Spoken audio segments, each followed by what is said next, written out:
연말을 향해 가는데 최근 연예계에는 정말 충격적인 소식들이 끊이지 않고 있습니다. 뒤늦은 충격 폭로로 논란의 중심에 서게 되면서 진실 공방을 벌이고 있는 스타들에 대해 집중 리뷰해 보겠습니다. 자, 오늘 처음 얘기를 전해주실 분은요. 꽤 오래전부터 협박을 당한 사실이 뒤늦게 알려지면서 곤욕을 치르고 있는 분이라고요.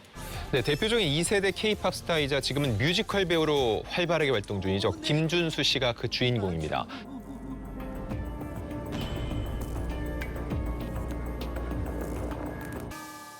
지난 11월 15일이었는데 한 매체가 보도를 했습니다. 김준수 씨가 지난 2020년 9월부터 올해 10월까지 약 4년에 걸쳐서 여성 BJ에게 협박을 당해왔다는 건데 이 BJ가 김준수 씨와의 사적인 대화를 불법적인 목적으로 녹음을 했고 이를 SNS에 유포하겠다면서 무려 101차례 협박을 했고 그 과정에서 갈취한 돈만 무려 8억 4천만 원에 달합니다. 와. 야, 근데 금액도 금액이지만 4년 동안 100번이 넘는 협박이라고 치면 이게 4년간 한 달에 2번 이상은 협박을 받았다는 거잖아요. 이건 정신적으로 엄청난 스트레스였을 것 같다는 생각이 들어요. 김준수 씨가 지난 4년 동안 정말 이로 말로 할 수 없는 큰 스트레스를 받았다고 합니다. 11월 13일 경찰에 따르면요. 김준수 씨를 협박한 여성 BJ에게 특정경제범죄 가중처벌법상 공갈 혐의로 구속영장을 신청을 했고요. 이틀 뒤인 15일 사건을 검찰에 송치를 했는데 그 과정에서 이 사건이 알려지게 된 겁니다. 자, 얼마나 고통스러웠으면 뒤늦게 이렇게 알리게 된 선택을 하게 된 걸까요? 일단 사람들이 8억 4천만 원? 야, 그 정도 줬을 때는 이유가 있겠지. 네. 이런 생각을 한다는 거예요. 네. 그래서 김준수 씨도 이 부분에 대해서 소속사를 통해 입장을 밝혔는데 이 A씨, 여성 BJ가 연예인은 사실이 아닌 기사 하나만 나와도 이미지가 실추되고 다시 회복될 수 없다. 하지만 자신은 잃을 것이 없다. 이런 발언을 시작으로 기나긴 협박을 이어왔다고 주장했고요. 너무 너무하다. 오랫동안 이 A씨의 지속적인 협박과 심적 고통에 시달려왔는데 더 이상의 피해를 방지하고자 결국 선제적으로 법적 대응을 할 수밖에 없었다는 거죠. 자, 이와 관련해서 단 하나의 불법 행위나 범법 행위를 하지 않은 명백한 피해자라는 거, 이 부분을 강조했습니다. 근데 이제 보통 그 최초 보도가 자극적으로 좀 나곤 하잖아요.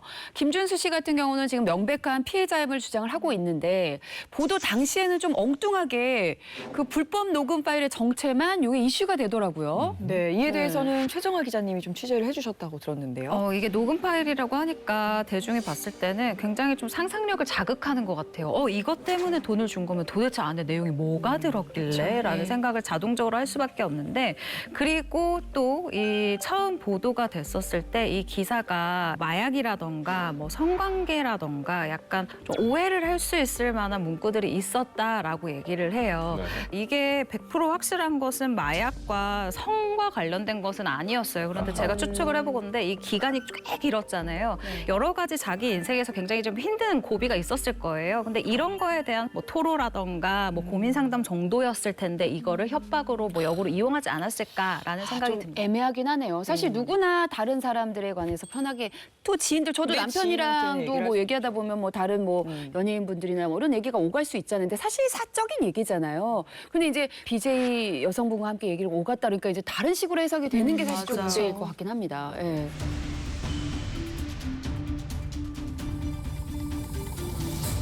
자, 여기서 또 다른 쟁점은요. BJ A씨와 김준수 사이 친분 여부가 아닐까 싶습니다. 어쨌든 사적인 대화를 오갔다는 거는 두 사람이 원래 친분이 있었기 때문이 아닐까라고 생각이 되거든요. 그렇죠. 저도 이 부분에 대해서 일단 취재를 해봤는데 이 BJ분을 처음 만났을 때 A씨가 본인을 네일 아티스트라고 소개를 했다고 해요. 그리고 제가 알기로도 실제로 네일 아트를 하는 분이 맞고요. 그런데 이 여성 BJ가 활동하고 있는 플랫폼에서 김준수 씨의 친형이 BJ로 활동을 하고 있거든요. 아무래도 환경이나 지인들이 좀 겹치면서 금방 친분을 쌓게 된 게 아닌가 싶습니다. 아니 근데 8억 원 이상 갈취가 이게 사실이라면 친분이 없어도 놀라운데 이게 친분이 있으면 사실 그게 더 충격적인 것 같거든요. 근데 도대체 왜 협박을 해서까지 그 큰 돈을 받아내려고 했는지 그게 궁금합니다. 일단 김준수 씨가 이 많은 돈을 건네는데 그 과정을 한번 살펴볼게요. 그러면은 BJ가 아니라 네일 아티스트인 줄 알았다. 이거 자체가 BJ에 대한 이미 사회적인 인식이 담겨 있어요. BJ를 연예인이 만났다. 그거 자체도 구설이고 이미지에 굉장히 타격이라는 생각을 갖고 있다는 거고요. 중요한 거, 8억 4천을 한 번에 주진 않았을 거예요. 처음이 중요한데 일단 한 번에 가벼운 협박인데 이 정도는 주고 끝내자고 주는 순간 어떻게 될까요? 돈을 줬다는 게 빌미가 됩니다. 돈 왜 줬어? 그 자체가 뭐가 찔리는 게 있구나. 찔리는 게 있구나. 그렇죠. 그러면 결국은 조금씩 올려왔던 건데 그럼 이 여성 BJ 입장에서도 왜 그랬을까를 생각해 봐야 되는데 마약류 투약 대금을 마련할 목적이었다는 겁니다. 자, 이거 관련해서 그러면 한간엔 이런 추측이 나올 수도 있어요. 아, 그럼 김준수가 그 사람이 마약을 사는 데다 돈을 줬다는 얘기야? 이렇게 할 수 있는데 김준수 씨는 이 A 씨의 마약 투약과 전혀 관련이 있는 게 아니다라고 소속사에서 분명하게 밝혔습니다. 이렇게 협박 사실이 보도되고 억측이 난무하면 당사자도 정말 힘들 테고 팬분들도 아마 굉장히 힘들 텐데요. 특히 김준수 씨는 팬덤이 굉장히 탄탄한 연예인이신데 이 부분에 대해서도 굉장히 빠르게 대응을 했다고 들었습니다. 네, 맞습니다. 11월 15일 최초 기사가 보도된 당일 오후에 김준수 씨가 팬 소통 플랫폼을 통해서 이 사건에 대해서 입장을 밝혔는데요. 갑자기 이런 기사로 놀라게 해서 미안하다. 그런데 가해자가 너무 괴롭혀서 더 이상 참을 수가 없었다. 난 당당하다. 잘못한 게 없지만 이런 사건에 휘말리게 된 것 자체가 내 실수라고 생각해서 비즈니스 외에 누구도 안 만나야겠다고 다짐했다면서 억울한 심정을 밝혔는데 얼마나 억울했으면 그 누구도 이제 만나지 않겠다라는 얘기까지 했을까 싶습니다. 네, 팬들 입장에서는 김준수 씨가 먼저 입장을 이렇게 밝혀줘서 안심이 되는 한편 또 걱정도 많이 됐을 것 같은데요. 자, 그런데 이제 놀라운 건 글 말미에 충격적인 사실 하나를 더 밝혔습니다. 네, 맞습니다. 그 메시지 말미에 정말 놀라운 고백을 덧붙입니다. 아마 김준수 씨에게 부스터를 달아준 일이 아닐까 싶은데요. 바로 나 말고 피해자가 6명 이상이 더 있다라고 충격적인 이야기를 덧붙인 거죠.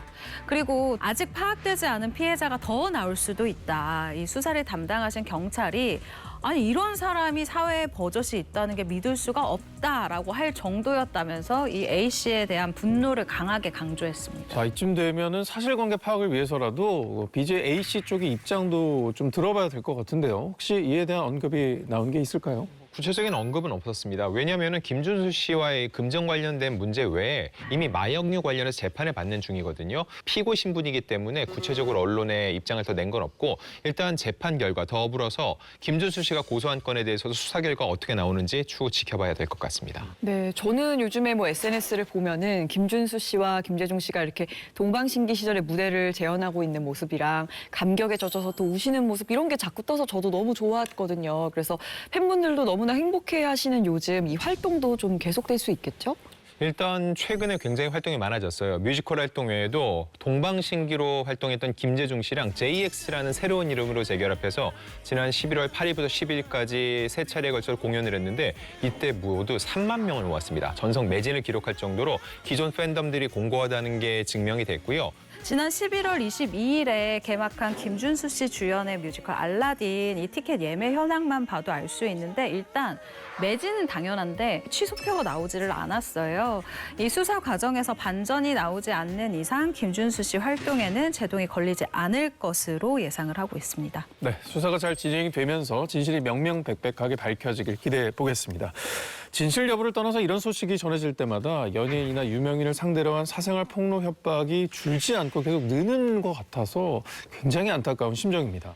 사실 연예인들이 이렇게 협박을 받았을 때 계속해서 돈 줘야 되나? 어떻게 해야 되지? 끌려다닐 수밖에 없는 이런 고민을 하는 게 대중이나 기사에서 이 자극적인 것에 더 집중을 하기 때문이라고 생각을 하거든요. 그렇기 때문에 2차 가해가 없어야 된다라는 생각이 더 들고요. 올해만 해도 제가 제보를 받은 게 2건이었는데요. 일단 첫 번째 같은 경우는 되게 대형 계약사에 소속된 이 가수였는데 이 가수가 불륜 이 상간남이라는 주장이 갑자기 저한테 들어온 거예요. 네, 도덕적이지 못한 짓을 하고 있다라고 얘기를 한 거예요. 근데 예. 제가 너무 분한 게 포인트가 뭐냐면 제가 이 이야기를 듣고 소속사에다 확인을 한번 했어요. 뭐 이런 이야기가 있다는데 어떻게 생각하세요라고 얘기를 했는데 반전이 이 유튜버가 알고 보니까 저를 이용해서 협박을 한 거였던 거예요. 기자가 언론사 취재가 들어갔다라는 것을 이 연예인한테 알게 자기가 하려고. 말해서 진짜 기자가 전화가 오네? 아, 이거 빨리 합의해야 되겠다로 분위기를 만들어 갔다는 걸 이 일이 다 끝나고 나서 제가 알았어요. 사실 뭐 기자한테 연락이 온다는 것만으로도 엄청난 네네, 상황적 압박이 될 수 그러니까요. 있거든요. 참 심각한 상황이네요. 네. 예전에는 팬들이 엄청 괴롭혔잖아요. 사생 팬이라든지 이런 악성 댓글.